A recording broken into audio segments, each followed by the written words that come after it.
আসসালামু আলাইকুম এভরিওয়ান, আমি Ridwana and welcome to episode of dreamy Ridwana. Recently আমি একটা আর্টিকেল পড়েছি। এই আর্টিকেলটা মূলত পৃথিবীর কুখ্যাত একটা খুনের গল্প নিয়ে, যেখানে জুনকো ফুরুতো নামের একটা মেয়েকে নৃশংসভাবে হত্যা করা হয়েছিল। তো আজকের ব্লগটা শেয়ার করার মাধ্যমে আমি আপনাদের সাথে এই গল্পটাই তুলে ধরব। আজ থেকে প্রায় 3 দশক আগের কথা। জাপানের সাইতামা প্রিফেকচারের ইয়াশিও মিনামি হাই স্কুলে পড়তো এক মেয়ে, নাম তার জুনোকো ফুরুতা। সমবয়সী আর 8-10টি ছেলে মেয়ের মতো ফুরুতারও ছিল মনের রঙিন স্বপ্ন। জীবনকে এক সুন্দর ছাঁচে ফেলে গড়ে নেওয়ার আকাঙ্ক্ষা তার মনের কোণেও উকি দিয়ে যেত। এভাবে স্বপ্ন দেখতে দেখতেই একসময় 17 বছর বয়সে পা রাখে মেয়েটি। দিনগুলো নেহাত মন্দ কাটছিল না। 17তম জন্মদিন পালনের মাত্র 3 দিন পরের কথা। তারিখটি ছিল 1988 সালের 25 নভেম্বর। অন্যান্য দিনের মতোই সেদিনও ফুরুতা স্কুলের শেষ বিকালে একা একা বাড়ির পথটি ধরছিল। হঠাৎ করেই সমবয়সী কয়েকটি ছেলে তার পথ আগলে দাঁড়ায়। তারা তাকে বোঝাতে সক্ষম হয় যে সে এখন বিপদে আছে এবং তারা তাকে সাহায্য করতেই এসেছে। অন্য আরেক বর্ণনায় অবশ্য জানা যায় ছেলেগুলো ফুরুতার পথ আগলে তাকে জোর করেই তুলে নিয়ে যায়। এই দলের এক সদস্য জো কামিসুকুর বাড়িতে নিয়ে ফুরুতাকে বন্দি করে রাখে তারা। বাড়িটি ছিল টোকিওর আদাচির আয়াস ডিস্ট্রিক্টে। ফুরুতার সাথে ছেলেগুলোর কোনো পূর্ব পরিচয় কিংবা পূর্ব শত্রুতা ছিল না। শুধুমাত্র খেয়ালের বশেই নিজেদের পশুবৃত্তিকে চরিতার্থ করতে ফুরুতাকে তুলে নেয় তারা, যেন সে কোনো মানুষ নয়, কেবলই এক খেলার পুতুল, যাকে নিয়ে খেলার সময় খেলা হবে, আবার খেলা শেষে নির্দ্বিধায় ছুঁড়ে ফেলে দেওয়া যাবে।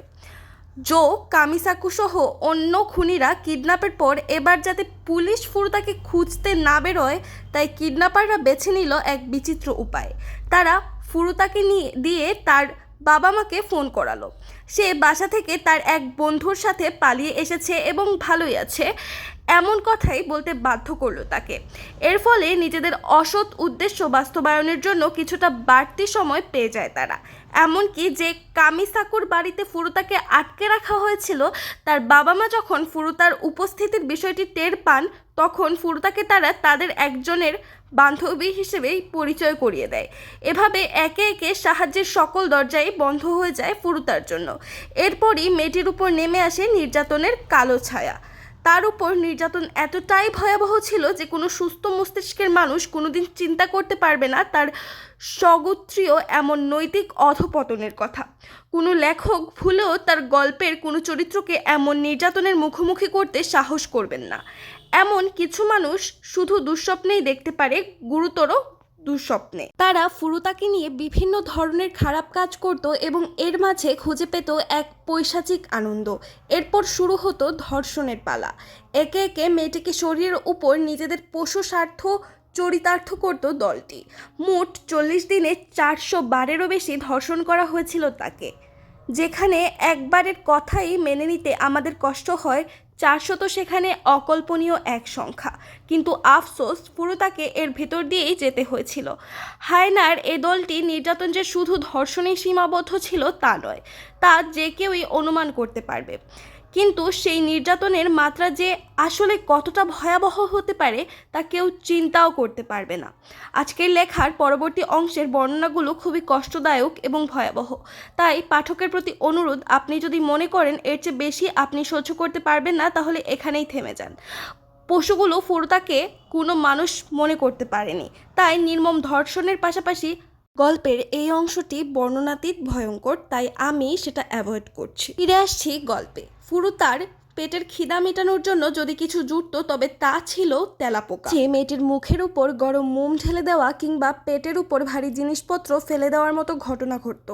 সিগারেটের আগুনে পুড়িয়ে দেওয়া হয়েছিল ফুরুতার শরীরের বিভিন্ন জায়গায়। তাই তারা ফুরুতার শরীরের বিভিন্ন অংশে সেলাই করার সুই ঢুকিয়ে পৈশাচিক আনন্দ পেত। গল্পের এই অংশে ফুরুতার উপর নির্যাতনের বর্ণনা এত ভয়ঙ্করভাবে করা হয়েছে যা একজন নারী হিসেবে কখনোই মুখে বলা সম্ভব নয়, তাই আমি গল্পের এই অংশটিও স্কিপ করছি। মেয়েটিকে অকথ্য নির্যাতন করতে করতে একদিন পশুর দলগুলো ভাবলো অনেক হয়েছে, এবার একটু মেয়েটিকে রেহাই দেওয়া দরকার।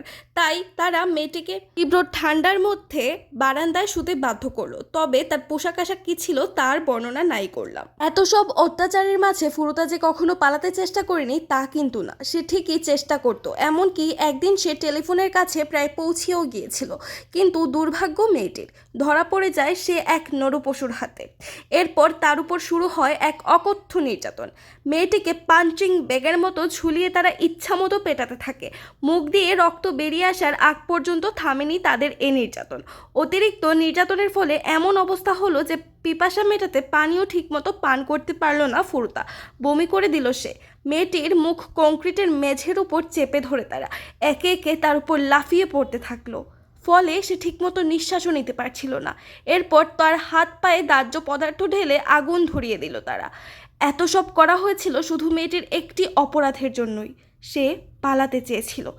এত নির্যাতনের পরও মারা যায়নি ফুরুতা। প্রাণ পাখিটি তখনও ভাঙা খাঁচার ভেতর আর্তনাদ করে যাচ্ছিল। কিছুদিনের মাঝে নির্যাতনের মাত্রা আরও বেড়ে গেল। পশুগুলো এবার তাকে বাঁশ ও গলফ ক্লাব দিয়ে পেটাতে শুরু করলো। হাতের নখ তুলে নেবার পর মেয়েটির হাতে ভারী জিনিসপত্র দিয়ে ক্রমাগত আঘাত করতো তারা।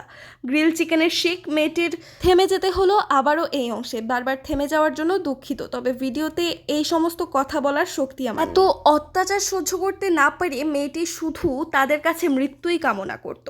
এতক্ষণ ধরে এত নির্যাতনের কথা শুনে যে কারোর মনে প্রশ্ন জাগতেই পারে, কামিসাকুর বাড়িতে এত কিছু হয়ে গেল অথচ তার বাবা মা কিছুই জানতেন না। আসলে তারা ঠিকই জানতেন, কিন্তু তাদের ভাষ্যমতে কামিসাকু সহ তার পুরো গ্রুপটি ভয় পেতেন তারা। তাই তাদের অসন্তুষ্ট করা কিংবা আইন প্রয়োগকারী সংস্কার কাছে যাওয়ার মতো সাহস নাকি তারা করতে পারেননি। একই কথা কামিসাকুর প্রতিবেশীদের বেলায়ও প্রযোজ্য। এভাবেই অকথ্য নির্যাতনের মধ্য দিয়ে 1 মাসেরও বেশি সময় পার হয়ে যায়। তবে ফুরুতার বাবা মা তখনও জানতে পারেননি তাদের মেয়ে আসলে অন্য ছেলের হাত ধরে পালিয়ে যায়নি, বরং তাকে অপহরণ করা হয়েছে। তার বান্ধবীরা তখনও বুঝে উঠতে পারেনি কিভাবে তাদের এ বান্ধবী হঠাৎ নিখোঁজ হয়ে গেল। অবশেষে একদিন স্রষ্টা মুখ তুলে চাইলেন ফুরুতার দিকে। দিনটি ছিল 1989 সালের 4 জানুয়ারি। পশুদেরই একজন মাহজং খেলায় হেরে গিয়ে প্রচণ্ড ক্ষিপ্ত হয়ে ওঠে। রাগ ঝাড়তে সে বেছে নেয় ফুরুতার শরীরটিকেই। প্রচণ্ড পিটিয়ে মেয়েটিকে একেবারে আধামোড়া করে ফেলে তারা। তারপরও রাগ না কমলে মেয়েটির গায়ে আগুন ধরিয়ে দেয় তারা। এতদিনের নির্যাতনের পর এবারের অত্যাচার আর বেচারি ফুরুতা সইতে পারল না। ঘণ্টাখানেক পরেই মারা যায় সে। এতদিন নির্যাতন সইতে না পেরে মৃত্যুকে কামনা করত সে। আজ তার সে আশা পূর্ণ হলো। ফুরুতার হত্যা নিঃসন্দেহে মানবজাতির ইতিহাসের এক করুণতম অধ্যায়। তার খুনের কেসের নাম ছিল concrete encased high school girl murder case. খুনিরা ফুরুতার মৃতদেহটি একটি কংক্রিটের ডামে 208 লিটার কংক্রিটের মাঝে চাপা দিয়ে রেখেছিল বলেই কেসটির এমন নামকরণ।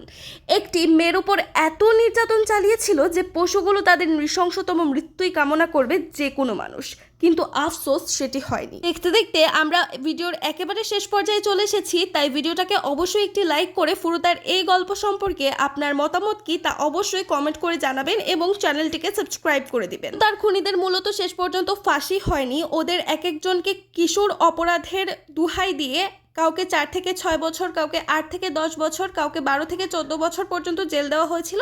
সো আজকে ভিডিওটা এখানেই শেষ করছি। আল্লাহ হাফিজ।